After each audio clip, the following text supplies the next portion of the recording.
검사장을 증인으로 신청하는 방안을 검토 중이다. 이렇게 밝혔고요. 그러면서 변호인은 단순한 취재윤리가 아니라 검찰과 결탁해서 수사 정보를 취득하려고 한 것이 이 사건의 본질이고 그런 취지의 비평이었다고 본다면서 한동훈을 증인 신청하는 방안을 검토 중이다. 그러니까 그 사건에 있어서 지금 후보를 증인 신청까지 검토 중인 정도로 이 사안이 구체적으로 이해관계가 있다 이렇게밖에 판단할 수 없기 때문에 저희가 재척을 요구했다 이 말씀을 이 자리에서 다시 한번 드리고 재척 요구에 대해서는 객관적인 사실관계를 기초로 판단을 해야 되는데 이 부분에 대해서 재척 사유에 해당하지 않는다는 다수 의견이 있다. 이 부분에 대해서는 개인적으로 이제 유감으로 생각을 합니다.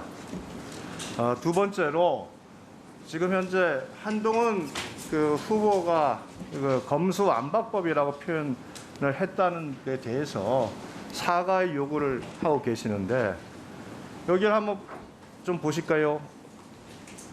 여기서 보시면 그 이수진 의원께서 그 여러 가지 그 포럼을 개최하시면서 제목이 뭐라고 되어 있느냐면 검수완박의 필요성이라고 되어 있습니다. 민주당에서도 스스로 이 법안에 대해서 검수완박이라는 표현을 쓰면서 이렇게 그 법안의 성격을 규명을 지었고 또한 이 검수완박이라는 표현 자체는 이미 민주당 쪽 시민단체에서부터 먼저 검수완박이라는 표현을 사용하면서 이미 국민들 사이에 일반화된 개념으로 이게 사용이 되고 있는 겁니다. 그 법안 그와 같은 개념을 지금 후보자가 사용했다는 것을 이유로 사과를 요구한다. 그러면 민주당은 이 검수완박이라는 표현을 이렇게 사용을 해도 아무 문제가 없고 우리 후보자가 이걸 쓰게 되면 사과를 해야 됩니까? 이건 적절치 않다. 그래서 더 이상 이 문제에 대해서 장관을 상대로 물어볼 정책이나 여러 가지 그 자질된 검증 내용이 많으니 바로 우리 인사청문회 본 질의로 들어갔으면 좋겠다 이 말씀을 드립니다. 네, 수고하셨습니다. 다음 박주민 간사님. 예, 검수완박 법안이다라고 얘기한 부분에 대해서 저희들이 문제 제기했던 핵심은 이겁니다. 첫째는 실제로 통과됐던 검찰청법 개정안과 형사소송법 개정안은 검수완박법이 아니라는 것입니다. 즉 실제와 다르다라는 것이고 그렇기 때문에 두 번째로 저희들이 자연스럽게 연결되는 문제 제기의 핵심은 실제와 다른데도 불구하고 그런 용어를 씀으로써 정치적인 선동을 한다거나 여야 간의 갈등을 고조시키는 것 아니냐라는 차원에서 저희들이 문제 제기했던 것입니다. 저희들의 문제 제기는 그래서 유의미하다라고 보고 있고요. 그거보다 더 크게 저희들이 문제 제기했던 것은 국회의 입법 활동을 장관 후보자가 야반 도주라고 표현했던 부분입니다. 국회 입법 활동을 존중해야 되는 국무위원 후보자가 그런 식의 표현을 하는 것은 아까도 제가 말씀드렸지만 들어보지도 못했고 보지도 못했던 그런 사안이라서 이 표현에 대해서는 좀 사과가 필요하다라는 이야기를 했던 것입니다. 물론 이제 그 여야가 이 부분에 있어서 합의가 되지 않아서 이후 계속 여야 간사가 이 부분에 대해서 좀 더 얘기를 해 나갈 텐데요. 저도 청문회 절차가 신속하게 진행돼야 된다는데 동의하기 때문에 이제 질의로 들어가는 것에 대해서는 동의를 하겠습니다. 다만 위원장님, 저희가 오전에 민주당이나 국민의힘 위원님들이 여러 가지 자료 제출에 대해서 요구를 한 바가 있습니다. 근데 아직까지 그렇게 요구했던 자료들이 제대로 제출이 안 되고 있는 것 같습니다. 일단 본질의에 들어간다 하더라도 이 부분은 좀 제출이 될 필요가 있기 때문에 신속하게 좀 제출될 수 있도록 다시 한번 촉구를 해주셨으면 좋겠습니다. 이상입니다. 네, 두 분 간사님 수고하셨습니다. 지금부터 본질에 들어갈 텐데요. 짧게 말씀드리면 오전에 제가 분명하게 말씀드린 것처럼 자료는 공직 후보자의 자질과 역량 그리고 도덕성을 검증하는 매우 중요한 데이터입니다. 국민들께서 충실한 검증이 이루어지길 바라고 있고 이 자리에서 여러 청문위원들은 국민을 대신해서 질문하는 것이고 또 후보자께서는 국민들께 답변하는 것이기 때문에 관계 기관에서는 자료 요청 요구에 충실하게 응해 주실 것 그리고 후보자께서 검증에 필요한 그런 자료는 흔쾌하게 동의해 주실 것을 다시 한번 제가 권고를 드리겠습니다. 그 다음에 사과 표명과 유감 표명 관련해서는 두 분 간사님 뜻을 충분히 제가 받아들여서 청문회가 진행되는 중에 더 협의를 할 수 있는 부분을 해 주시기를 바라겠습니다. 질의 답변. 네. 네. 박주민 간사님. 네. 예, 오늘 저도 그렇고 저희 동료 의원들이 자꾸 문제 제기하는 게 마이크 음량이 조금 평상시보다 작은 것 같습니다. 그래서 그 국민의힘 의원님들이 말씀하시는 거나 위원장님 말씀하시는 게 잘 안 들리는 게 있어서 조금 이런 부분 신경 써주셨으면 기술적으로 그 부분을 예. 보완해 주시면 고맙겠습니다. 당겨서 말씀해 달라고. 더 안 당겨지는데. 됐나요 이제? 이제 됐습니까? 네. 질의 답변 순서입니다. 질의 시간은 질의와 답변을 포함해서 7분으로 하겠습니다. 위원님들께 꼭 당부 말씀을 드리고자 합니다. 오늘 많은 국민들께서 시청하고 계십니다. 질의 시간을 초과하면 마이크가 꺼지기 때문에 그 시간에 발언하시면 국민들께 우리 위원님들의 말씀이 제대로 전달되지 않습니다. 그래서 시간 안에 질의를 마쳐주시면 고맙겠다는 말씀을 드리겠습니다. 답변하시는 후보자께서도 질의하신 위원님의 질의 시간 안에 답변을 마칠 수 있도록 해주시고 질의 시간이 지난 뒤에 답변이 꼭 필요할 경우 위원장에게 발언 기회를 요청하시면 답변 기회를 드리도록 하겠습니다. 그럼 나눠드린 질의 순서에 따라서 먼저 존경하는 김용민 위원님 질의해 주시기 바랍니다. 네, 경기 남양주병 김용민입니다. 준비된 PPT 보면서 말씀드릴게요. 지금 여러 가지 뉴스들, 의혹들이 계속 제기되고 있습니다. 그 중에서도 오늘자로도 계속 속보와 단독 기사들이 나오고 있는데 후보자의 자녀 스펙 쌓기 논란에 대해서 좀 질의를 드려야 될 것 같습니다. 자, 보니까 그 한 10가지 정도 사항의 스펙 쌓기 활동들이 있어요. 물론 후보자의 자녀가 굉장히 뛰어나서 이런 활동들을 했을 가능성도 당연히 있겠지만 지금 언론에서 의혹을 제기하는 것은 후보자의 자녀 혼자는 매우 어렵다.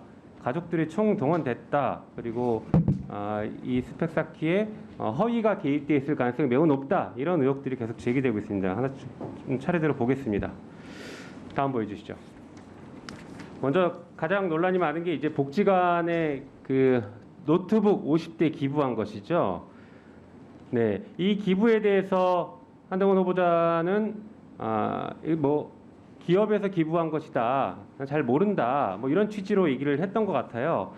그런데 오늘자 보도를 보니까 그 후보자의 딸의 동아리명이 기념사진에 그대로 찍혀 있습니다. 그래서 이 기부가 후보자의 딸의 동아리, 그러니까 후보자의 딸의 활동을 매우 이제 돋보이게 하는 그런 역할을 했다고 볼 수밖에 없죠. 그런데 이런 그 기부 행위가 정상적인 기부 행위였냐, 갑작스럽게 기부가 된 것이냐, 여러 가지 좀 논란이 있는데 보니까 후보자의 배우자와 이 회사 임원이 같은 동문이어서 기부를 해준 것 아니냐라는 의혹이 있습니다. 이런 의혹들 같은 경우에는 경우에 따라서는 제3자 뇌물죄나 배임 증죄죄가 성립될 수 있을 것 같습니다. 이 부분에 대한 수사가 필요하지 않을까, 이미 고발도 진행됐습니다. 수사가 필요하지 않을까 생각이 됩니다. 다음 보여주시죠. 자, 3M 아까 얘기했던 그 기업은 복지관에 노트북을 기부한 기업은 3M인데 그 3M이 또 등장합니다. 해당 기업이 후원한 논문 대회에서 후보자의 딸이 금상을 수상합니다. 그런데 수상했던 논문 같은 경우에는 대필 의혹이 나오고 있는 논문이에요. 이것 역시 지금 범죄가 성립할 수 있지 않을까 싶습니다. 논문을 대필 의혹한 논문을 제출했고 그 제출한 논문을 가지고 상을 탔다. 이러면 업무방해죄 성립될 수 있지 않겠습니까? 후보자가 그동안 그토록 강조했던 공정과 정의, 상식에 비추어 보면 당연히 수사 대상이 될 것으로 보여집니다. 다음 보여주시죠. 자, 그리고 후보자의 딸이 인터뷰했던 내용 중에서는 인천시장상을 받았다라고 했는데 보니까 인천시 의회 의장상 얘기가 나오고 있죠. 그러나 이 상을 또 왜 받을 수 있었는지에 대한 공적 조서가 지금 제출이 안 돼서 그 내용을 좀 확인할 필요가 있을 것 같습니다. 신속하게 제출을 해주실 수 있으면 좋겠어요. 그 다음에 프루덴셜 공동체 정신상 받았나라는 얘기가 있는데 이 역시 보면은 프루덴셜 공동체 정신상을 받은 것으로 얘기가 되고 있는데 확인해 보니까 이름을 찾을 수가 없습니다. 미국 프루덴셜 수상자 명단에 따님의 이름을 찾을 수가 없어요. 특히나 이것은 보니까 전국 중고생 자원봉사 대상 장려상이기 때문에 인터뷰에서 적시했던 프루덴셜 공동체 봉사상과 완전히 다른 상이다. 허위 인터뷰를 했다. 이런 의혹이 제기되고 있는 것입니다. 다음 보여주시죠. 네, 심각한 문제는 또 있습니다. 자녀 논문의 대필 정황이 보도되고 있습니다. 후보자는 그렇지 않을 거다라고 얘기했지만 이게 허위였죠. 후보자도 거짓말을 하신 거죠. 당장 케냐 대필 작가가 내가 했다라는 인터뷰를 했습니다. 다음 보여주시죠. 거기에서 그치지 않습니다. 다수의 논문과 전자책들, 후보자의 자녀가 지금 발간했다고 하는 것들이 표절 의혹이 매우 강하게 제기되고 있습니다. 그래서 타인 자료 무단 베낀 표절 전자책을 출판했다라는 보도가 있고 국제학술대회 논문도 표절이 확인됐다라고 하고 있습니다. 한편 돈만 내면 실어주는 약탈적 학술지의 논문이 다수 게재됐다 이렇게 얘기하고 있어요. 이런 경우에 따라서는 업무방해죄나 저작권법 위반으로 처벌받을 수 있는 사안이 아닐까 싶습니다. 다음 보여주시죠. 그 다음 넘겨주세요. 자, 이런 일들이 벌어진 시기가 참 애매합니다. 후보자가 2019년에 조국 당시 장관 후보자에 대한 수사를 지휘를 했죠. 당시 대검 반부패 부장으로서 지휘를 했는데 그 이후에 벌어진 것입니다. 후보자가 그렇게 강조하고 다른 사람의 잘못에 대해서는 그렇게 추상같이 수사하고 70군데의 압수수색까지 해가면서 수사를 했는데 그 결과 기소까지 했지 않습니까? 그런데 막상 후보자의 자녀는 그 이후에 2019년 이후인 2020년, 2021년, 2022년에 이런 일들을 벌였던 것입니다. 이게 가장 심각한 문제가 아닐까 싶습니다. 다음 보여주시죠. 그 이후에 후보자 측의 태도가 참 황당합니다. 항상 검사들은 무슨 일이 발생하면 증거인멸부터 대놓고 해왔던 것 같은데 그 태도가 고스란히 여기서도 보여지고 있습니다. 예전에 보니까 공수처에서 고발사주 사건 수사하려고 하니까 검사들이 자료 삭제, 교체했다. 통째로 지워진 대검찰청 컴퓨터, 보도당의 휴대폰 하드 교체 이런 보도들이 나왔는데 그 이후에 이 사건에서도 이런 보도가 있습니다. 한동훈 딸 공동저자 전자책 미국 아마존 서점서 사라졌다. 그리고 노트북 50대 기부 인터뷰 역시 삭제됐다. 전형적인 증거인멸 행위들을 계속 하고 있는 게 아닐까 싶습니다. 이게 후보자가 보여준 태도입니다. 그 다음 보여주시죠. 거기서 멈추지 않습니다. 이런 보도, 의혹 보도를 하니까 고소고발을 하고 있습니다. 한겨레 기자 고소했고 전직 기자 고소하고 계속 고소고발을 하고 있습니다. 이게 언론에 재갈부터 물리려고 하는 셀프 고소가 아닐까 싶습니다. 특히나 후보자 같은 경우에는 다른 장관이 아닙니다. 사정기관, 검찰의 수장인 법무부 장관 후보자이기 때문에 이 고소가 셀프 고소이고 이 고소 사건에 대한 수사를 최종적으로 지휘하는 지위에 있기 때문에 이 사건이 더 문제가 있다. 이렇게 평가할 수밖에 없습니다. 다음 보여주시죠.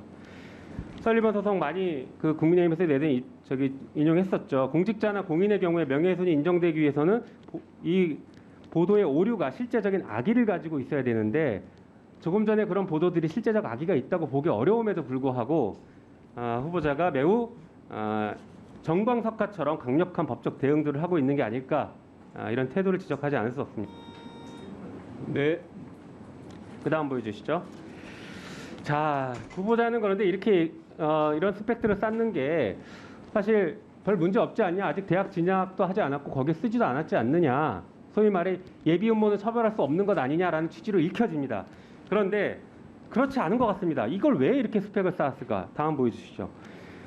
그 후보자 사촌과 똑같은 스펙을 쌓아갑니다.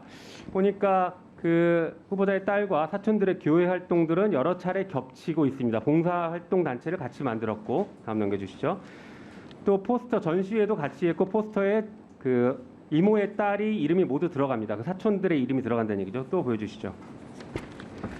또 환경 문제를 다루는 어떤 커뮤니티, 장애인 커뮤니티 이사나 수학클럽 회장 등을 맡은 등의 스펙을 비슷하게 유지합니다. 다음 보여주시죠.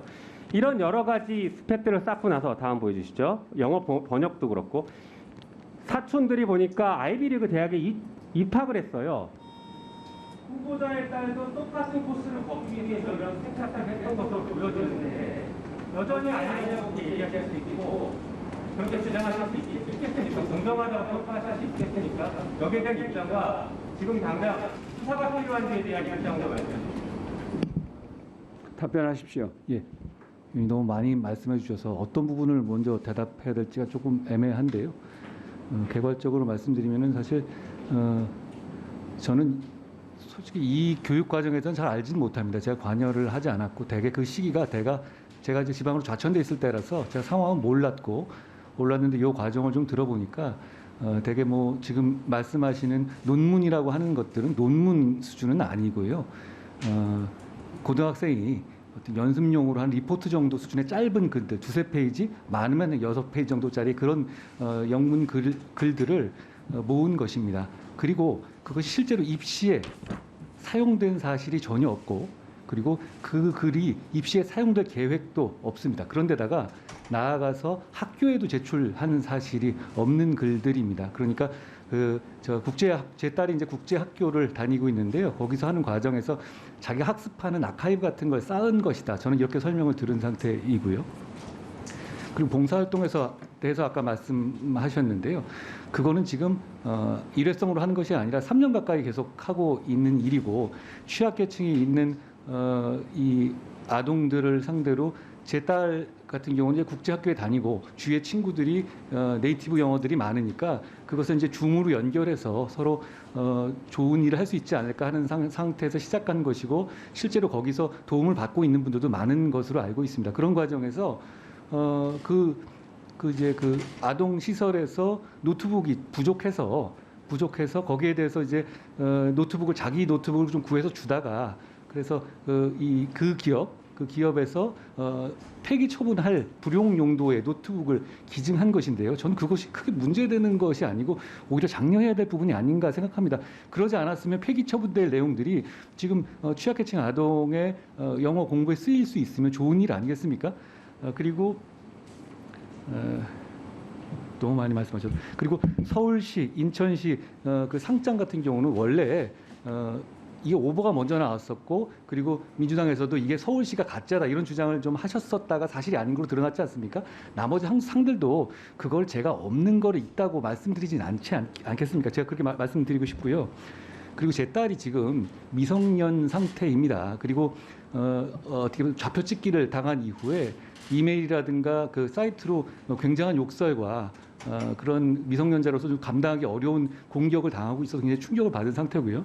그래서 본인한테 본인이 지금 어려운 상황이기 때문에, 그리고 뭐 지우는 거 말씀하셨는데 제 딸 외에도 다른 뭐 봉사활동 가담자들도 다 미성년자거든요. 그럼 본인들이 그걸로 인해서 지금 이 상황으로 해서 큰 공격을 받거나 큰 공격을 받고 싶지 않기 때문에 그런 자료들을 내리는 걸 뭐라고 욕할 수는 없지 않겠습니까? 그런 말씀 드리고요.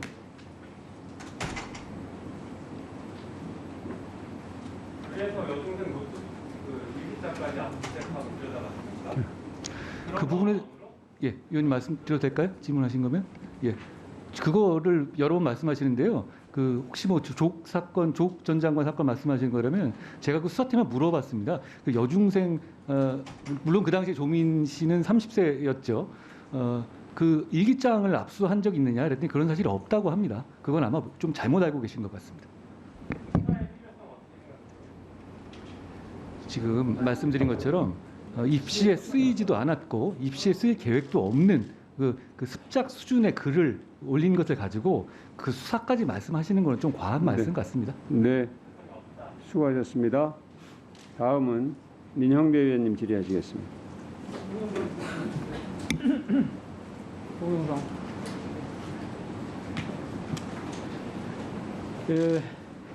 광주 광산구를 지역구로는 운영됩니다. 후보자 그리고 또 법무부 직원분들 청문회 준비하시느라고 애 많이 쓰셨습니다. 동영상 보겠습니다.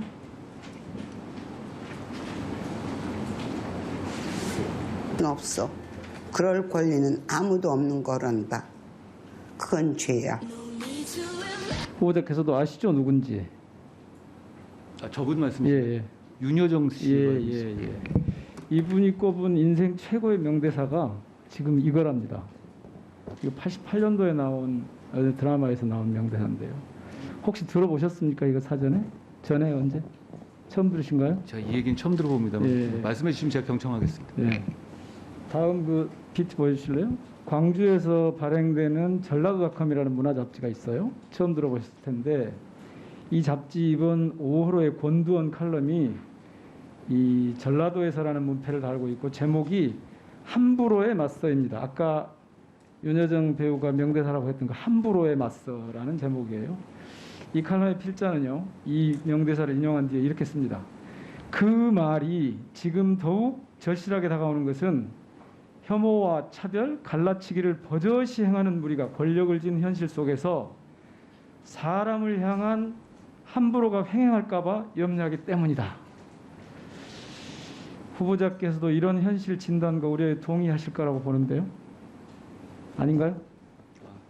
저 일반적으로 말씀하신 취지를 공감합니다. 네, 이미 현실이 돼 있거든요. 외교부 장관은 공관에서 쫓겨납니다. 내일 대통령 취임식이 열리는데 국회 직원들이 주차마저 허용되지 않습니다. 그리고 국회 많은 직원들이 이렇게 얘기합니다. 대통령 취임식 여러 번 열렸는데 이렇게까지 직원들한테 함부로 하는 건 처음 봤다. 그러고 있어요. 국회의장이 중재한 여야 합의를 국힘은 함부로 파기해버립니다. 법사위 회의장에 국민의힘 의원들이 함부로 난입하고 이준석 당대표는 장애인을 함부로 차별합니다. 그러니까 함부로 하는 일이 몸에 밴 것 같아요. 그런데 후보자님, 법무부는 사람이 사람에게 함부로 대하는 것을 제도적으로 예방하고 즉 사람다움, 즉 인권을 보호하는 것을 큰 책임으로 갖고 있는 부처 맞죠? 맞습니다. 예. 자, 가능성이 높아 보이진 않지만 혹시 법무장관으로 일하시게 된다면 이런 법무부의 책무를 놓치지 않으실 거죠? 말씀하신 것에 깊이 공감합니다. 그렇게 하실 거죠? 예. 예. 혹시 후보자님 비둘기 태우기라고 아세요? 비둘기 태우기. 말씀해 후보자님 주시면 오전 내내 네. 자리에 앉아 있으니까 힘드셨죠? 그 지루하고. 과거의 그 고문의 일종을 말씀하시는 예. 거죠? 혹시 졸리진 않으셨어요? 잘 참았습니다. 잘 참으셨어요? 비둘기 태우기 수법을 모른다. 모르세요? 예전에 제가 책에서 본 기억은 있습니다. 아, 그러면 한 번도 실제로 해본 적 없어요? 그걸 제가 해볼 일은 없었습니다. 이 국가인권위원회가 예. 아침부터 피해자 불러놓고 예. 검찰 체육대회 참가한 검사한테 주의 주고 그런 사건이 있었잖아요. 그런 게 비둘기 태우기죠, 일종의. 제가 그건 잘 모르겠습니다. 설명해 주시면 제가 경청하겠습니다. 이재용 삼성 부회장 2016년 11월 조사를 했는데 그때 7시간 1차, 2차 4시간 조사받았는데 휴식 시간이 단 6분이었어요. 이런 게 비둘기 태우기의 전형 아니에요?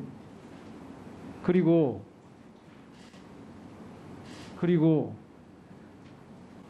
구속되어 있는 피의자들을 한 40번, 50번 불러놓고 실제 조사는 너댓 번밖에 않는 경우가 꽤 있었거든요, 검찰에. 근데 그런 자료들을 좀 제출하라고 했더니 안 해요. 지금 안 하는데 이렇게 검찰에 대한 이미지가 되게 좀 두려움의 대상이에요. 그런데 자꾸 그거를 우리 후보자께서는 그렇게 해서 국민들의 편익이 정지될 거다 이렇게 표현을 하시더라고요. 검찰의 수사권을 계속 가지고 있으면 저는 거기에 동의하지 못합니다. 자, 어쨌든 대표적으로요. 기억하시죠? 2009년에 고 노무현 대통령 검찰 수사 과정 함부로 한 거 맞죠? 함부로 한 거잖아요, 당시. 심하게 함부로 한 거죠. 네, 말씀해 좀 듣겠습니다. 예. 사과하실 생각 없으세요? 제가 관여하지 않았던 일에 대해서 그래요. 그러면 사과 조국 요구하시는 수사, 건 맞아요. 조국 장관 수사 조금 전에 말씀하셨죠? 그때도 함부로 그리고 심하게 했어요. 노무현 대통령 결국 죽음으로 끝났고 그래서 다들 검찰의 정치적 살인이다 이렇게 얘기하는 거잖아요. 그리고 조국 장관 온 국민이 다 알다시피 70회가 넘는 압수수색 했어요. 과잉수한 거죠. 검찰이 함부로 한 거 아닌가요? 저는 어려운 여건에서 당사자였지. 최선을 다했다고 생각합니다. 최선을 다했다. 예. 과잉 수사를 했느냐고 제가 물었는데 최선을 다했다고 하면 검찰이 한 아니요, 모든 저는 행위는 과잉 수사라고 말씀드린 게 과잉 수사가 아니었다고 말씀드린 겁니다. 과잉 수사가 아니었다고요? 예. 아니 세상의 모든 사람들이 과잉 수사라고 하는데 과잉 수사가 당사자는 아니었다고 하니까 그러면 앞으로도 계속 그렇게 하시겠다는 건가요? 그거는 사건에 대해 당사자가 어떤 음모론을 펴면서 수사팀을 공격하고 그리고 그 여론을 동원해서 수사팀을 공격하고 아니, 여론을 뻔한 제대로 상황에 대해서 동원한 건 거부할 후보자가 경우에는 당시에- 집중적인 수사할 수밖에 없습니다. 후보자였죠. 여론을 가지고 장난친 건. 아니 다 아는 사실을 지금 그걸 아니라고 부정을 하면 어떻게 합니까? 평가는 흘려주기 국민들이 하실 피해 것 사실 흘려주기 끊임없이 하고 심지어는 소문이 편집국장이라고 소문났던데 검찰에요. 기자들한테 제목을 일일이 알려줬다는 거 아니에요? 뭐 사실이 아니고요. 저는 조국 사건에 대해서 사과하신 걸로 자. 알고 조국 사태를 강을 건넜다 하셨는데 그럼 저희가 조국 수사를 하지 말았어야 하여튼 했는지 수사- 그렇게 여쭙고 싶습니다. 노무현 대통령의 죽음이든 조국 전 장관 가족 일가족에 대한 도륙이든 하여튼 사과할 의사가 없다는 말씀이시죠? 그리고 온당했다. 노 전 대통령 사건에 관해서는 제가 알지 못하고 제가 관여한 왜 바가 알지 없고요. 못해요? 그때 검찰에 제가 계셨는데. 관여한 바가 없고요. 조국 전 장관 사건은 제가 관여했는데 관여하지 그건 않았는데 사과 지금 사건이 법무부 장관 아니라고 생각합니다. 후보니까 당시 검찰이 그런 행위에 대해서 사과할 의사가 있냐고 묻는 거예요. 위원님, 제가 한 말씀 올려도 되겠습니까? 예, 짧게 하세요. 과거에 민주화 운동을 하던 경우에도 민간인을 고문하던 분도 계셨습니다. 그렇지만 그런 일을 가지고 옛날에 그런 일이 있었다고 해서 민주화 전체 민주화 운동 운동하던 전체를 분들이 민간인을 폄훼하지 않지 고문했다고- 않습니까? 그런데 과거에 있었던 어떤 저희가 관여하지 않았던 특정한 사안을 들어가지고 어떤 기관 자체를 폄훼하고 그리고 그 기능 자체를 없애야 한다고 하는 것은 좀 잠깐만요, 동감하기 잠깐만요. 어렵습니다. 조금 전에 후보자께서 민주화 운동을 하던 분들도 민간인을 고문했다고 그러셨나요? 저는 그렇게 알고 있는 사례가 있습니다. 그거 자료로 제출해 주시고요. 예, 그렇게 하겠습니다. 제가 서면 답변서에 대해서 자료를 좀 요청을 하려고 그랬는데 우선 하나만 좀 하죠. 나머지는 제가 그 자료를 하기로 하고. 이번에 후보자는 형사사법을 직접 담당하는 검사들이 국민께 문제점을 설명드리고 의견을 표명하는 것은 직업적 양심했다는 의사표현이라고 했고 그렇습니다. 수사기소 분리 법안에 대해서도 같은 뜻을 표명을 했어요. 그런데 예전에 세월호 시국선언 교사들 파면당했고요. 국가예산 담당하는 기재부는 정당 복지공학의 재원을 비판했다는 이유로 선관위로부터 선거법 위반 판단을 받았거든요. 검찰에게는 특권이 있어요? 집단 행동을 해도 괜찮은? 현장 상황을 책임지는 사람들 입장에서는 이렇게 잘못된 법이 잘못된 절차를 통해 통과됐었을 때 말할 의무가 있다고 생각합니다. 회의를 해서 의견을 모아서 그걸 공식적으로 제출하는 거고 언론에 대고 기자회견을 해가면서 집단행위를 하는 건 전혀 달라요. 나중에 혹시 법무장관으로 취임을 하면 이 부분을 어떻게 다루실 겁니까? 예. 당시에 국민들이 이 법이 진행되는 내용을 전혀 알지 못하셨고요. 그러니까 국민들께서 어떤 법이 통과되는지를 모르셨기 때문에 그것을 담당하는 법조에 있는 사람들이 그걸 알릴 의무는 있었다고 저는 생각합니다. 자, 수고하셨습니다. 다음은 조수진 위원님 질의하시겠습니다. 영상 짧게 보고 시작하겠습니다. 해가 지면 없는 죄 만들어서 감옥 갈 것 같습니다, 여러분. 해가 지면 없는 죄 만들어서 감옥 갈 것 같습니다, 여러분. 국민의힘 조수진 의원입니다. 전 세계 유례가 없는 검수완박 법안이 결국 국회 문턱을 넘고 공포가 됐습니다. 문재인 대통령은 법조인에도 불구하고 거부권을 행사하지 않았습니다. 검찰은 물론 대법원, 변호사협회, 형사소송법학회, 언론계 등이 앞다퉈서 위헌임을 지적하면서 반대한 법안입니다. 이렇게 이 문제 많은 법안이 강행 처리된 이유가 무엇이라고 보는지 저는 방금 보신 영상에 있다고 답이 있다고 봅니다. 후보자 견해는 어떻습니까? 특별히 이 영상에 대해서 제가 의견을 말씀드리기는 적절하지 않아 보입니다. 없는 죄를 만들어서 감옥 보내는 그런 나라가 있습니까? 법치국가가 있습니까? 그래서는 안 된다고 생각합니다. 네. 검수완박법은 검찰청을 사실상 폐지시킨 것이나 다름이 없습니다. 현직 검사장은 검수완박 법안에 대해서 이렇게 말했습니다. 조선시대 연산군이 자신의 비리를 숨기기 위해서 사헌부를 폐지한 것이나 다름없다. 아울러서 우리 사회에 지성이라는 게 있다면 있을 수 없는 일이라고 비판을 했습니다. 여기에 대해서 후보자는 어떻게 평가합니까? 저는 이 법이 부패한 정치인이나 부패한 공직자가 처벌을 면하기 위해 만든 법이라고 생각합니다. 그 과정에서 서민과 국민이 입을 피해를 신경 쓰지 않은 법이라고 생각하고요. 잘못된 법이 잘못된 절차를 통해서 입법된 것에 대해서 대단히 유감스럽게 생각합니다. 네, 내용도 문제고 절차도 문제가 있군요. 그렇습니다. 네, PPT 준비됐으면 좀 띄워주시겠습니까? 네, 저희 방에는 참 제보가 많이 잇따르고 있습니다. 우선 대표적인 거 두 가지만 좀 적시를 했는데요. 우선 이번에 더불어민주당에서 공천이 확정된 단체장 2개의 사례를 제가 들었습니다. 목포시장의 경우에는 본인과 배우자가 3건의 선거법 위반 사건으로 선관위로부터 고발을 당했고 배우자는 최근 검찰로 송치가 됐으나 더불어민주당에 공천이 확정됐습니다. 전남 한평분수의 경우에는 건설업자로부터 1,000만 원 상당의 양복비 뇌물수수 혐의가 있습니다. 양복을 얻어입은 분들이 좀 있는 것 같아요. 최근 검찰로 송치됐지만 역시 공천이 확정이 됐습니다. 저는 이런 제보들을 보면서 검찰 수사를 아예 발본색원해야겠다 이런 생각들을 하고 있는 것 아닌가 이런 의심을 지울 수가 없습니다. 어떻게 보십니까? 제가 이 제보 내용을 잘 몰라서 뭐라고 말씀 올리기가 좀 어렵습니다. 네, 우선 검찰 수사가 진행이 됐다면 검찰 수사를 염두에 둔다면 이런 공천이 이루어질 것인가 저는 잘 이해가 되지 않습니다. 자, 검수완박법에 대해서는 헌법재판소가 위헌인지 여부에 대해서 심리에 들어갔습니다. 국민의힘이 제소한 것뿐만 아니라 전현직 교수 6천여 명이 헌법소원을 청구를 했고요. 또 시민들이 헌법소원을 제기하는 일도 잇따르고 있습니다. 대검찰청에서는 후보자가 장관에 임명이 되면 권한쟁의 심판 청구에 나서는 방안을 검토 중인 것이라고 지금 알려져 있는데요. 언론에도 상당수 보도가 됐습니다만 검토해 보셨습니까? 청구인으로 나설 의향이 있습니까? 의원님, 제가 아직 취임하기 전이고 아직 임명되는지도 확정되지 않기 때문에 그 점을 미리 검토할 만한 상황은 아닙니다. 네. 검수완박 법안이 위헌인 이유는 이렇게 숱하게 논의가 되고 있습니다. 법안 자체의 위헌성도 있지만 가장 큰 문제는 절차적인 위헌성입니다.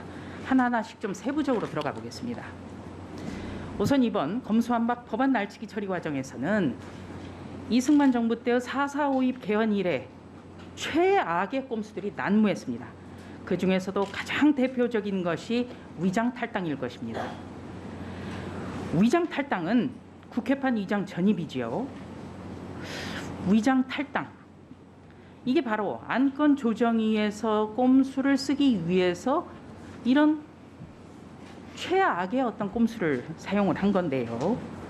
안건조정위원으로 참여해서 최장 90일짜리 안건조정위원회를 단 17분 만에 끝내버리기 위한 정말 꼼수 중의 꼼수다 이렇게 생각을 합니다. 자, 후보자님, 지금 우리 법에서는 위장전입이라든지 위장이혼이라든지 이런 거 처벌이 되지요? 경청하겠습니다. 네. 그렇다면은 위장탈당, 이걸 가만히 놔두면 위장전입이라든지 위장이혼이라든지 이런 게 사실로 확인돼도 처벌하기가 굉장히 어렵지 않겠습니까?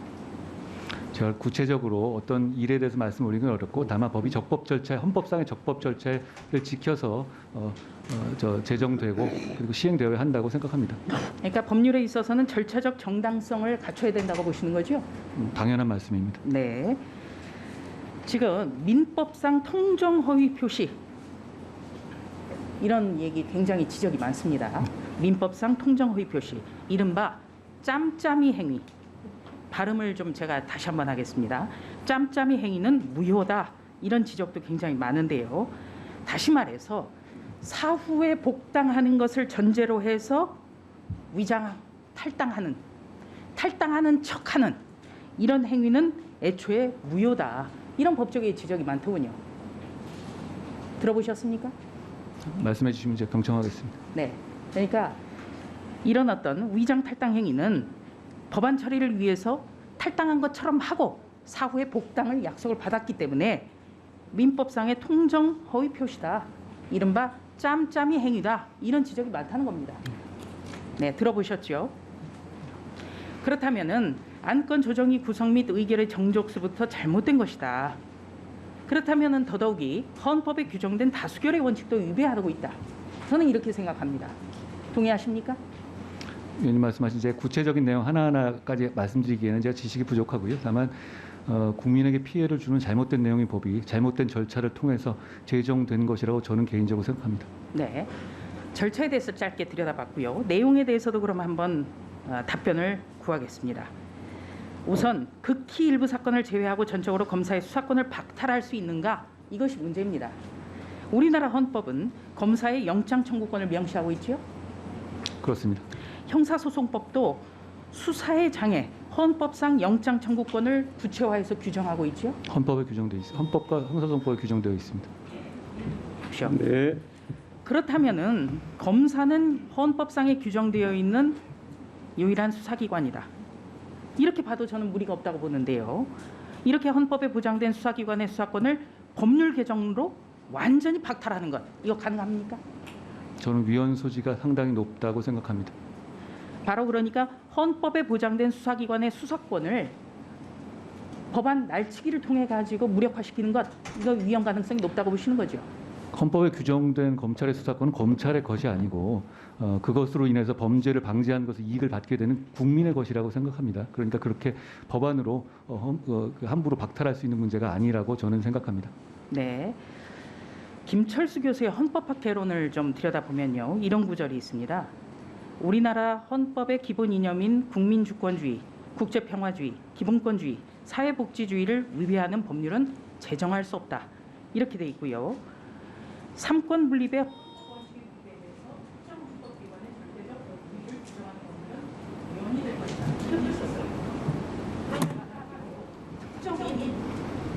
문재인 대통령, 이재명 정부에서도 일어나다가 특권 침해를 위한 이러는 그리고 이거 못하다 이러는 특권을 위해서 헌법에 명시된 검사의 기능을 없애려고 하는 건 이것도 위헌이겠다. 경청하겠습니다. 수고하셨습니다. 다음은 양향자 위원님 질의하시겠습니다.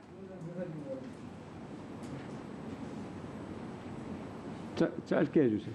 1분. 3분 주십시오. 지금 조수진 의원께서 위장 탈당이란 말을 이곳 국회에서 썼습니다. 언론이 쓰는 건 그나마 무슨 비유랄까 은유랄까 그런 표현으로 해서 그것도 적절하지 않지만 옆에 앉아있는 의원이 지금 탈당을 해서 무소속으로 앉아있는데 위장 탈당이라고 하는 표현을 써요. 이게 가능한 일입니까? 제가 뭘 위장 탈당을 했습니까? 뭐 어떻게 위장 탈당을 했습니까? 뭘 위장했습니까? 탈당 안 해놓고 탈당했다 했습니까? 저는 지금 민주당 소속이 아니에요. 탈당을 했잖아요. 근데 이걸 위장 탈당이라고 해요? 여기가 무슨 언론사 데스크인 줄 압니까? 네. 언론사 데스크 함부로 쓰죠? 위원장님, 앞으로 이런 표현을 쓰는 것 자체를 저는 허용해서는 안 된다고 생각합니다. 진실에 부합하지 않아요. 복당 약속을 누가 했어요? 어디가 복당 약속을 했단 말이에요? 봤어요? 확인했어요? 이런 무례하고 모욕적인 검사를 온 국민이 보고 있는 법사위 인사청문회에서 막 해요? 그러니까 함부로 한다고 그러는 거예요. 위원장님, 분명하게 해주십시오. 오늘 지금 이 청문회가 겨우겨우 시작이 됐는데 다시 또 서가를 합니다. 후보자의 아까 모두 인사말을 보니까요. 앞부분은 전부 다 그냥 평소에 우리가 흔히 보던 그런 인사말이었어요. 그런 뒷부분 마지막에 딱 가서 의도적으로 소위 검수한박이라는 걸 들고 들어왔어요. 그래서 저희 의원들이 이거 사과해야 된다. 왜 인사 공천전장으로 바꾸려고 하냐, 활용하려고 하냐라고 문제 제기를 했던 건데 거기에 대한 정리가 안 된 상태로 지금 회의가 진행되고 있습니다. 그런데 그것뿐만 아니고 답변서에도 서면 답변서 답변이 전부 다 검수 압박을 쓰고 있어요. 지금 조수진 의원의 검수 압박이라는 표현도 전혀 진실에 부합하지 않거든요. 네네. 자, 정리해 주세요. 검수 압박, 진실에 부합하지 않는 언어를 계속 사용하는 의원에 대해서 분명하게 발언을 제지해 주시기 바랍니다. 자, 정리해 주시기 바랍니다. 네. 제가 잠깐만요. 아니요. 회의 진행합시다. 제 말대로 하세요. 회의 진행합시다. 자, 청문위원님이나 공직 후보자나 용어 선택에 좀 더 신중해 주실 것을 제가 당부드리겠습니다. 다음에 양향자 위원님 질의해 주십시오. 네, 광주 서구울 양향자입니다. 오늘은 문재인 대통령 임기 마지막 날입니다. 그리고 내일은 새로운 윤석열 당선인의 새로운 정부가 시작되는 날입니다. 공교롭게도 위대한 국민의 나라가 지난 5년의 슬로건이었고 앞으로 5년은 새로운 국민의 나라가 슬로건입니다. 국민이 주인이 되는 나라를 진정으로 만들었으면 하는 바람을 가져봅니다.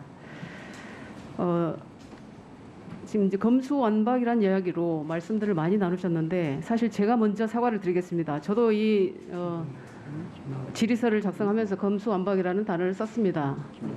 제가 먼저 사과를 드리겠습니다. 지난 한 달이 넘도록 빅데이터 분석을 보면 언론의 언급 빈도수가 검수완박이 굉장히 높았던 것으로 알고 있습니다. 그래서 마치 고유명사처럼 인식이 되고 있는데 그럼 제가 이 자리에서 좀 여쭙겠습니다. 무슨 법안이라고 해야 될 것 같습니까? 수사분리 법안이라고 할까요? 수사기소분리 법안이라고 우리가 통일을 할까요, 그러면? 후보자님 어떻게 생각하십니까? 아직 분리도 안 됐지 않습니까? 그러면 뭐라고 해야 되겠습니까? 우리 통일 좀 하고 가시죠. 검찰개혁법이라고 할까요? 네. 너무 이런 논쟁 자체가 제가 오전에 보면서 오전에 3시간을 여기 들어와 계신 분이 한 60분쯤 되는 것 같은데 60분에 1시간당 3배 곱하기 3 하면 얼마를 날렸는지 모르겠습니다. 이런 생각이 들었고요. 우선은 저는 수사 기소 분리 법안이라고 가칭으로 하겠습니다. 동의해 주신다면 그렇게 하겠습니다. 동의해 주시겠습니까? 우여곡절 속에서 수사기소 분리 법안이 통과되었습니다. 이번 통과 과정을 전 지켜보면서 헌법기관인 국회의원으로서 아쉬운 마음을 감출 수가 없습니다. 대화와 타협 없이 이전 투구만이 남아버린 지금의 국회가 역사에 어떻게 남을지 한없이 두렵고 저는 부끄럽습니다. 대한민국 사법체계를 다시 세우는 일이기에 합의하에 입법을 진행해도 향후에 후속 입법 과정이 얼마나 험난할지 예측조차 하기 어려운 상황입니다. 그래서 저는 검찰 개혁을 반대하는 것이 아니라 입법 절차에 대한 비판의 의미를 담아서 본회의에서 안타깝고 절박한 심정으로 기권을 하였습니다. 결국 여야가 합의하지 못하고 극단으로 치달은 데에는 국민의힘 원내대표의 합의 파기도 있었지만 윤석열 당선인의 한동훈 후보자 임명도 도화선이 되었다는 분석이 있습니다. 동의하십니까? 제 지명 이전에 민주당 당론이 결정된 것으로 저는 보도 보고 알고 있습니다. 그리고 한 가지 더 지적하고 싶은 것은 검찰이 마치 특수계급이라도 되는 것처럼 조금의 기득권 침범도 용납하지 않는다는 그런 인식입니다. 조직의 보위를 위해서 국민의 대의기관인 국회 입법 과정을 거부하고 집단 항명하는 모습을 보면서 바로 이런 점이 검찰 개혁이 필요한 근본 원인이 아닌가 하는 생각도 했습니다. 오늘의 사태가 왜 일어났는지 우리 후보자께서도 잘 숙고해 보셨으면 좋겠습니다. 그리고 오늘 인사청문회가 공직 후보자로서 후보자의 진정성을 확인하는 자리가 되기를 진심으로 바랍니다. PPT 띄워주십시오. 지난 4월 21일 법제처는 인수위 질의에 대한 답변에서 이른바 수기분리 법안이 국민 인권을 후퇴시키고 국제 형사사법 절차 관련해서도 혼선을 초래할 우려가 있다라는 의견을 전달한 바 있습니다. 특히 수사권 조정으로 인해서 5.18 진상규명법을 비롯한 성폭력 범죄, 아동학대, 그리고 장애인복지법 이 법안들을 포함해서 31개의 법안이 정합성 측면에 문제가 있을 수 있음을 암시를 하셨습니다. 저는 광주를 지역구로 뒀기 때문에 우선 여쭙겠습니다. 후보자님 5.18 진상규명위가 출범한 지 벌써 2년이 넘었습니다. 현재 조사가 어디까지 진행됐는지 혹시 알고 계신가요? 제가 정확하게 모르고 있는데요. 말씀해 주시면 제가 한번 경청하겠습니다. 예, 자세하게 알아보시고 알려주셨으면 좋겠습니다. 예. 제가 실무진 통해서 알아볼 수 있는 범위에서 알아보도록 하겠습니다. 그리고 검찰 수사권 조정 법안 통과로 인해서 서민들의 삶과 직접적인 연관이 있는 법률들과 각종 진실규명법 등이 난관에 봉착할 수도 있을 거라고 보는 시각이 많은데 그런 시각이시죠? 저는 그건 사실이라고 봅니다. 그 법에서 검사가 해야 될 중요한 그 법의 목적을 달성하기 위한 검사가 해야 될 수사로서의 역할들을 많이 부여해 놨거든요. 근데 그 부분과 지금 새로 바뀌는 법들과의 좀 충돌이 되는 부분이 있기 때문에 그 해석에 좀 여러 가지 난관이 있을 것 같습니다. 연동해서 이제 정리되어야 될 법안들을 빠르게 정리하셔서 좀 알려주셨으면 좋겠습니다. 그리고 특히 좀 전에 제가 언급드렸던 5.18 진상규명회의 활동에 차질이 생기지 않도록 법률적, 제도적, 정책적 방안을 좀 세워주시기 바랍니다. 공감합니다. 그리고 저는 과학기술인으로서 이제 여쭙고 싶은 것이 있는데요. 이번 개정으로 검찰의 기술 유출 등 경제범죄 수사는 중대범죄수사청, 한국형 FBI 출범 전까지로 제한되면서 산업기술보호에 비상등이 켜진 상황이라고 보고 있습니다. 지난 4월에 국정원이 밝힌 자료에 따르면 2017년 1월부터 올해 2월까지 적발한 산업기술 유출 시도는 99건입니다. 이 가운데 34건이 국민 경제에 큰 영향을 줄 수 있는 국가 핵심 기술로 나타나고 있습니다. 국정원은 만약 이 기술들이 해외로 넘어갔다면 22조 원에 이르는 연구개발비와 매출액 손해로 이어졌을 거라고 추산하였고 유출된 산업기술 중 3분의 2가 중국으로 향한다고 밝힌 바 있습니다. 또한 특허청 자료에 따르면 최근 3년간 영업비밀 침해로 접수된 사건은 총 62건입니다. 이로 입건된 사람은 162명으로 조사됩니다. 특히 작년에만 30건이 넘는 사건이 발생해서 85명이 입건되는 등 산업기술 유출이 증가하고 있습니다. 자원이 없는 우리 대한민국은 반도체를 필두로 해서 디스플레이, 2차 전지 등 기술 패권이 매우 중요하다는 것을 알고 계실 겁니다. 예. 특히 핵심 기술 해외 유출과 같은 전문 분야 사건은 쟁점 기술이 어디에 해당하는지 유출 범위와 형태 등에서 전문적 검토가 초기부터 필요하다고 생각을 합니다. 예. 기술 유출 소송의 경우에 피해 액수가 워낙 커서 국내 대형 로펌들이 전담팀을 구성해서 피의자를 대리하는 경우가 많고 또 전문 기술 영역이다 보니 법원에서도 유죄 판단을 쉽게 하지 않는 경향이 많습니다. 후보자님, 이번 그 수사권 조정으로 산업기술 유출과 기술 보호에 대한 기업들의 불안이 커지고 있고 혹여 기술 패권 경쟁에서 뒤처질까 노심초. 네.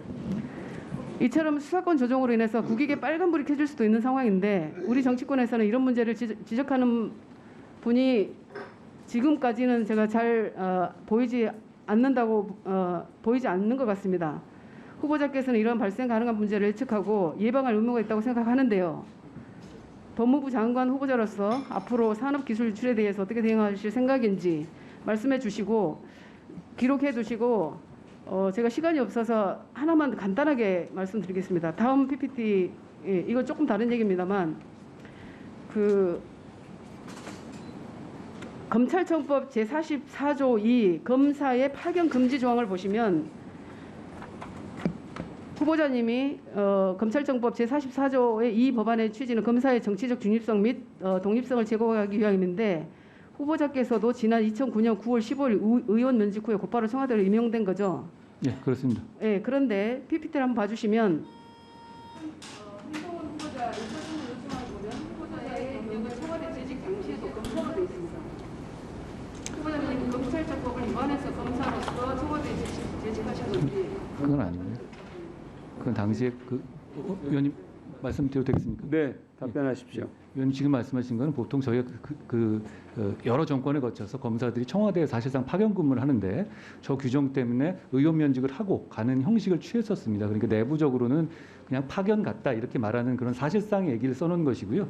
실제로는 그때 저도 법적으로 의원 면직을 한 상태였다고 말씀드리겠습니다. 예, 그렇습니다. 예. 네. 아까 답변 올리시면 예. 아까 답변하세요. 저 이 기술 유출에 대해서 위원님 뭐 전문적으로 말씀해 주신 거 제가 굉장히 감명 깊게 들었고요. 역시 이 부분에 대해서도 검찰의 수사 역량이 상당히 쌓여 있습니다. 검찰이 74년 동안 쌓인 검찰의 수사 자산이 분명히 있습니다. 그게 갑자기 어디로 간다고 해서 생길 수 있는 부분은 사실 아니거든요. 그런데 저는 여기 이 자리에 빌어서 좀 호소드리고 싶은 것은 검찰이 74년에 거쳐가지고 쌓은 이런 중대범죄, 기술 유출 같은 범죄 같은 거요. 그거의 수사 능력은 검찰의 자산이 아니라 전 대한민국 국민의 자산이라고 생각합니다. 그걸 갑자기 어떤 대책도 없이 증발시켰을 경우에는 대한민국 국민과 대한민국이라는 이 나라가 그만한 자산을 잃는 것이기 때문에 그 부분에 대해서 제가 다소 좀 이 말씀드릴 때 계속 말씀드리는 것처럼 그 부분을 좀 잘 이해해 주십사 하고 네. 제가 부탁 올립니다. 네.